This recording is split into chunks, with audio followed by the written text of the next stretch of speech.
क्या आप नियति पर विश्वास करते हैं? क्या आप इस बात को मानते हैं कि इस जीवन में आपके साथ जो कुछ भी हो रहा है, अच्छा या बुरा, वो सब पहले से ही निर्धारित है? हमारा बिताया हुआ हर पल आने वाले कल का संकेत देता है। हम जो कुछ भी करें, हमारी नियति हमें हमारे निर्धारित परिणाम तक पहुंचा ही देती है। नियति ने नील वायु पुत्र को बना डाला युवराज से गुलाम, और फिर उस गुलाम को बना डाला इस युग के सबसे बड़े महायुद्ध का एक सर्वशक्तिमान योद्धा। लेकिन कैसे? ये कहानी है सुंदरनगर राज्य की, जिसे समझने के लिए हमें वक्त में थोड़ा पीछे जाना होगा। करीब 1200 साल पहले सप्त सिंधु के उत्तरी क्षेत्र पर सुंदरनगर का ही शासन था। सुख समृद्धि और ऐश्वर्य से भरपूर सुंदरनगर पर सबकी नजर थी। लेकिन वक्त बदलते देर नहीं लगती। नियति के चक्र से ना आम इंसान बच पाता है, ना राजा और ना ही कोई राज्य।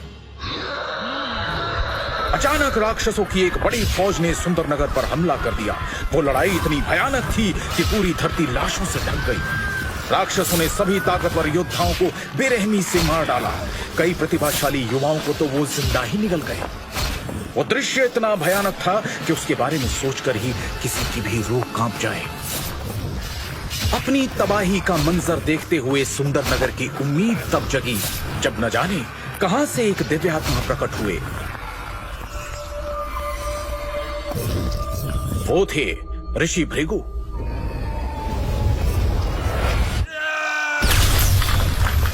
उन्होंने सभी राक्षसों को अपनी पवित्र श्वेत अग्नि से जलाकर भस्म कर दिया और सुंदरनगर को तबाह होने से बचा लिया। उसके बाद भृगु ऋषि ने राज परिवार के वर्तमान राजा को 2 दिव्य औषधीय गोलियां और जीवन के सूत्र नामक एक पुस्तक देते हुए कहा, हे राजन, इस पुस्तक में दिव्य शक्तियों के सूत्र है। इस पुस्तक की रहस्यमय दिव्य शक्तियों को जागृत करने वाला व्यक्ति संपूर्ण मानव जाति का कल्याण करेगा। उनके द्वारा कहे गए ये शब्द बादलों में होती गर्जना की तरह पूरे क्षेत्र में गूंज उठे। तब से लेकर अब तक पीढ़ी दर पीढ़ी कई लोगों ने उस पुस्तक को पढ़ा, लेकिन कोई भी उसमें लिखे किसी भी तरह के दिव्य सूत्र को खोजने में सफल नहीं हुआ। वक्त बीतता गया। इंसान की लालसा, जलन और गद्दी की चाहत के चलते राज परिवार के बीच अनबन और राजनीति सुंदरनगर को पतन की ओर ढकेलती चली गई। फिर कई सालों बाद वायुपुत्र परिवार के वंशज वीरेंद्र वायुपुत्र ने महाराज बनकर सुंदरनगर की बागडोर संभाली और अपनी निष्ठा और ईमानदारी के साथ उसे उत्थान की ओर ले चले। परंतु उनके धूर्त भाइयों को महाराज वीरेंद्र वायुपुत्र की तरक्की रास नहीं आ रही थी। महाराज वीरेंद्र के पराक्रम के सामने उनके सौतेले भाई यजुवेंद्र और नागेंद्र दोनों फीके पड़ जाते थे। महाराज अपनी प्रजा का खूब ख्याल रखते थे और प्रजा भी उन्हें बेहद पसंद करती थी। महाराज सुंदरनगर की प्रतिष्ठा को वापस ऊंचाइयों पर ले जाने की हर मुमकिन कोशिश कर रहे थे। यहां तक कि पास के शक्तिशाली श्यामल साम्राज्य के सम्राट बिंदुसार भी महाराज वीरेंद्र से रिश्ता गहरा करने के लिए राजी हो गए थे, जिसके चलते उन्होंने अपने परिवार की किसी एक बेटी की शादी सुंदरनगर के युवराज से करने का वचन दिया था। लेकिन साथ ही महाराज वीरेंद्र के खिलाफ पनप रहा था एक षड्यंत्र। लालच और ईर्ष्या की आग में जलते दोनों भाई नागेंद्र और यजुवेंद्र कई सालों से महाराज के खिलाफ एक चाल चल रहे थे। एक तरफ उन्होंने धीरे धीरे करके राज्य के कुछ खास लोगों को अपने साथ कर लिया, वहीं दूसरी तरफ महाराज के वफादार, जिन्हें वो अपने साथ शामिल नहीं कर सकते थे, उन दोनों ने उन सबको महाराज के साथ ही मार डालने का षड्यंत्र रचा। महाराज वीरेंद्र का बेटा युवराज नील वायुपुत्र बहुत ही प्रतापी बच्चा है। उसके पैदा होने पर संत महात्मा द्वारा यह कहा गया था, ये लड़का एक दिन पूरे राज्य का उद्धारक बनेगा। हमारे शरीर में 7 सबसे महत्वपूर्ण चक्र होते हैं। एक एक करके चक्रों की शक्ति को जागृत करके इंसान एक महान योद्धा बन सकता है। मात्र 13 वर्ष की आयु में नील वायुपुत्र अपने पहले और सबसे मुश्किल चक्र यानी मूलाधार चक्र के शिखर पर पहुंच गया था, जिसकी वजह से हर कोई उसे सुंदरनगर के उद्धारक के रूप में देखने लगा था। उन्हें लगता था कि नील के नेतृत्व में वो एक बार फिर से पूरे उत्तरी क्षेत्र पर शासन कर सकेंगे। सबको लगता था कि नील वायुपुत्र अपने पिता के नक्शे कदमों पर चलते हुए सुंदरनगर को नई बुलंदियों पर पहुंचाएगा। महाराज भी नील को छोटी उम्र से ही अपने साथ राज्य के कार्यों में शामिल किया करते थे। पता नहीं क्यों, लेकिन नील को कभी भी अपने दोनों चाचा कुछ ठीक नहीं लगते थे और उसे यह भी समझ नहीं आता था कि उनकी धूर्तता को महाराज क्यों नजरअंदाज कर देते हैं। श्यामल साम्राज्य के सम्राट के साथ संधि महोत्सव करने के बाद सुंदरनगर में भी उत्सव का माहौल था। राजमहल में 13 साल का नन्हा युवराज नील भागते हुए बड़े से कमरे का दरवाजा खोलकर अंदर आता है। वो कमरा बहुत ही भव्य था। उस कमरे में प्रवेश करते ही वो अपनी नन्ही नन्ही आंखों से चारों तरफ देखने लगा। ऐसा लग रहा था मानो वो किसी को ढूंढ रहा हो। तभी उसे कक्ष के कोने में एक बड़ी कुर्सी दिखाई दी जिस पर कोई बैठा था, लेकिन उसकी तरफ पीठ होने के कारण वो कुर्सी पर बैठे व्यक्ति का चेहरा नहीं देख पा रहा था। नील के चेहरे पर एक बड़ी मुस्कान आ गई और वो दौड़ते हुए कुर्सी के सामने गया। कुर्सी पर बैठे व्यक्ति का चेहरा देखते ही नील की नन्ही आंखों में खौफ उतर आया।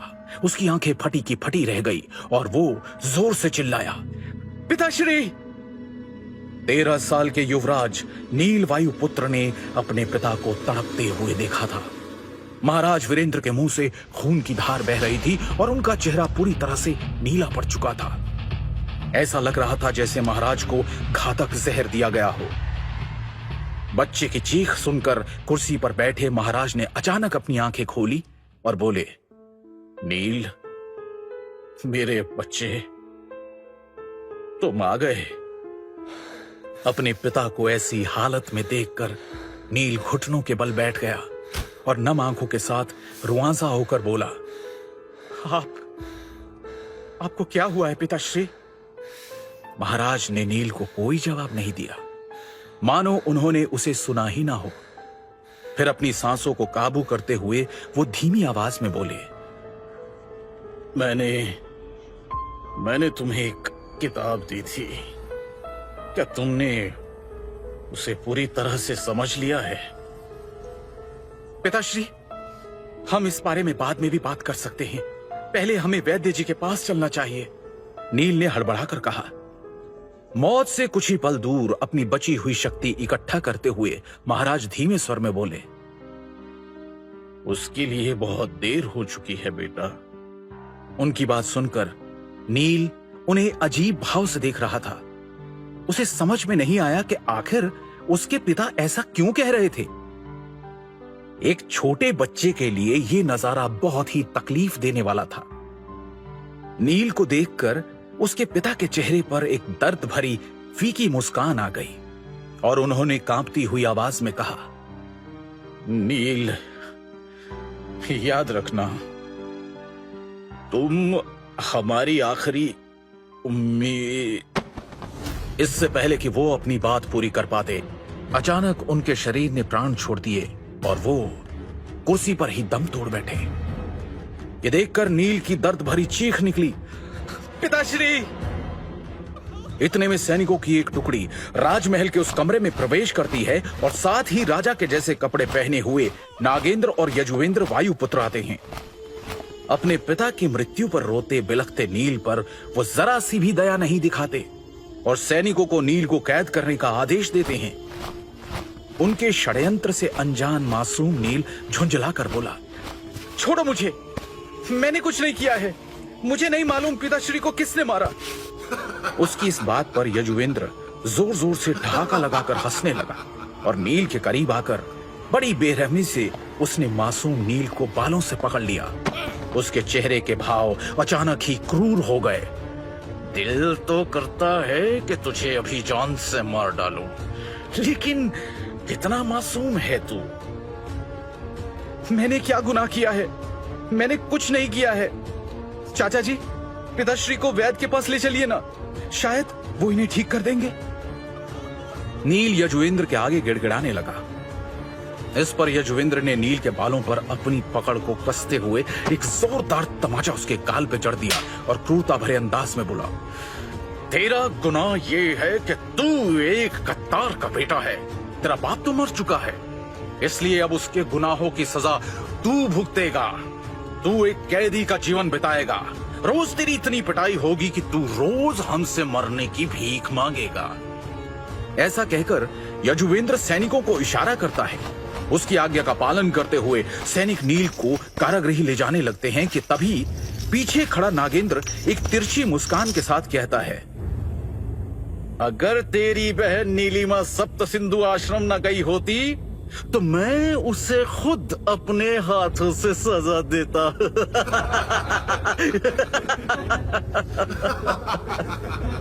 उसकी ये बात सुनकर यजुवेंद्र और वहां मौजूद उनके खास आदमी जोर जोर से हंसने लगे। नील ने जब ये बात सुनी तो उसका खून खौल गया। एक झटके से नील ने सैनिकों से खुद को छुड़वाया और नागेंद्र को मारने के लिए उसकी ओर भागा। जैसे ही नील नागेंद्र के पास पहुंचा, नागेंद्र ने ज्यादा जोर लगाए बिना एक मुक्का नील के पेट पर दे मारा और एक ही मुक्के से उसने नील को धूल चटा दी। दर्द से बिलखता नील वहीं जमीन पर पड़ा रहा, जिसे देखकर वहां मौजूद सभी लोग एक बार फिर जोर जोर से हंसने लगे। एक छोटा सा बच्चा जिसने अपने पिता को अपनी आंखों के सामने तड़प तड़प कर मरते हुए देखा हो और फिर अपने ही चाचाओं से इतना बड़ा धोखा खाया हो, वो कैसे उभर पाएगा इतने दुख से और कैसे निकल पाएगा सुंदर नगर की कैद से, ऐसी कैद जो नर्क से भी बदतर है। कुछ सालों बाद नील वायुपुत्र को एक गुलाम का जीवन बिताते हुए 3 साल गुजर गए। ये 3 साल नील के लिए बेहद दर्दनाक थे, क्योंकि उसके चाचा और वर्तमान महाराज के आदेश के अनुसार नील को एक प्रशिक्षण सहायक बना दिया गया था। मुख्य रूप से प्रशिक्षण सहायक मौत की सजा पाए हुए वो कैदी थे जिन्हें शिष्यों के हाथों पीटने के लिए रखा गया था। सभी शिष्य अपनी तकनीकों और शक्तियों का परीक्षण इन सहायकों पर ही करते थे, यहां तक कि उन्हें पलटवार करने की भी अनुमति नहीं थी। कैदियों की सुध लेने वाला कोई भी नहीं था। इनमें से कितने ही गुलाम हर साल मारे जाते थे या फिर अपंग हो जाते थे। जहां तक नील की बात है तो वो मौत की सजा पाने वाला कोई आम कैदी नहीं था। वो सुंदरनगर साम्राज्य का पूर्व युवराज था, जो पिछले 3 सालों से प्रशिक्षण सहायक बनकर लगातार मार खा रहा था। नील वायुपुत्र ने इन 3 वर्षों में इतने हमले, अपमान और पीड़ा झेली थी कि जिन्हें गिना भी नहीं जा सकता। उसने अब इसे ही अपनी नियति मानकर जीना सीख लिया था। रात का समय, दिन भर की पिटाई के बाद सभी कैदियों को उनके कारागार में डाल दिया गया। नील अभी सिर्फ 16 साल का है। उसका शरीर दुबला लेकिन चेहरा सुंदर है। अपनी चमकती नीली आंखों के साथ वो अपने कारागृह में दीपक के मंद प्रकाश में एक फटी पुरानी किताब को निराशा से देख रहा था।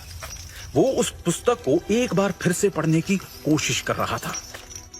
ये किताब उसके पिता द्वारा उसको मिला हुआ आखिरी तोहफा था।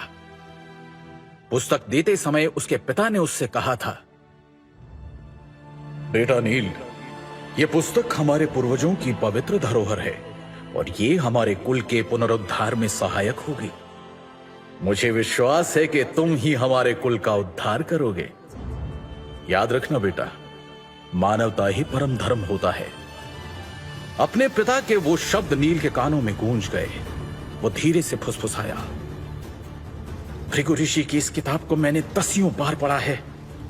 इसके अंदर के सूत्र काफी अच्छे हैं, लेकिन मानवता ही परम धर्म है। मैं इस कथन से सहमत नहीं हो सकता। दीपक की हल्की लौ को देखते हुए उसने एक उदासी भरे स्वर में खुद से कहा, यदि मेरे पिता इतने दयालु और उदार नहीं होते, मानवता को परम धर्म नहीं मानते, तो आज हमारे राज्य की यह दुर्दशा नहीं होती और ना ही मेरे पिता की मृत्यु होती। मैं अपने पिताश्री की मौत के जिम्मेदार हर इंसान को खोज निकालूंगा और खुद अपने हाथों से उन्हें नरक से भी भयानक यातना दूंगा। पिछले 3 सालों में हर रोज न जाने कितनी बार नील वायुपुत्र ने यह प्रतिज्ञा ली थी, लेकिन वो खुद नहीं जानता था कि वो अपने मकसद में कामयाब कैसे होगा। सभी समस्याओं का समाधान देने वाला कोई सूत्र, कोई उपाय या फिर शायद कोई जादुई मंत्र उस किताब में छुपा था जो आज तक अनेक बार पढ़ने पर भी उसे नहीं मिला। लेकिन नील हार नहीं मानता और उस नन्हे दीपक की रोशनी में एक बार फिर किताब पढ़ने लगता है। क्या है नील की नियति? क्या नील कभी इस कैद से निकल पाएगा? क्या वो अपने पिता को इंसाफ और उनका खोया हुआ सम्मान वापस दिला पाएगा? क्या है भृगु ऋषि की किताब का रहस्य और कैसे बनेगी ये किताब नील की सबसे बड़ी ताकत? सवाल है अनेक और हर सवाल का एक दिलचस्प जवाब पाने के लिए बस सुनते रहिए महागाथा, ओनली ऑन पॉकेट FM।